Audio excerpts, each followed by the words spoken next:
আমি গাজী নজরুল ইসলাম আমাকে নিয়ে এবং আমার বিবাহিতা স্ত্রীকে নিয়ে যে প্রপাগান্ডা করা হয়েছে হয়তো আমার চরিত্র হরণের জন্যে অত্যন্ত ন্যাক্কার এবং দুঃখজনক। এর আমি তীব্র নিন্দা জানাই। ২৬ সালে আমাদের বিয়ে হয়েছে ১৭ই জুন ২৬ সালে, কিন্তু ওখানে ভিডিও দেওয়া গেছে ২৩ সাল। এটা আরেক চক্রান্ত। আমার স্বামী গাজী নজরুল ইসলাম শহীদ মরিয়মের সাথে বিবাহ হয়েছে। গত ১৭ই জুন রোজ মঙ্গলবার আমার বড় মেয়ে মরিয়ম আক্তারের সাথে তার বিবাহ বন্ধনে আবদ্ধ হয়। সম্প্রতি আমার স্বামী সাতক্ষীরা ৪ আসনের সংসদ সদস্য গাজী নজরুল ইসলামকে নিয়ে সামাজিক মাধ্যমে যে ভিডিও ও বিভ্রান্তিকর প্রচারণা চালানো হচ্ছে সে বিষয়ে আমি দেশবাসীর সামনে প্রকৃত ঘটনা সংক্ষেপে তুলে ধরতে চাই।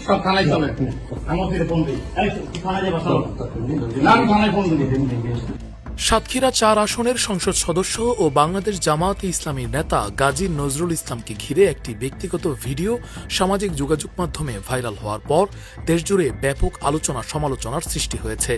সোমবার রাতে ভিডিওটি ছড়িয়ে পড়ার পর প্রথমে ভিডিওটিকে এআই বলে বিভিন্ন পক্ষ থেকে দাবি করলেও আজ মঙ্গলবার এক লিখিত বিবৃতিতে ভিডিওতে থাকা নারীকে নিজের দ্বিতীয় স্ত্রী বলে দাবি করেন এমপি নজরুল।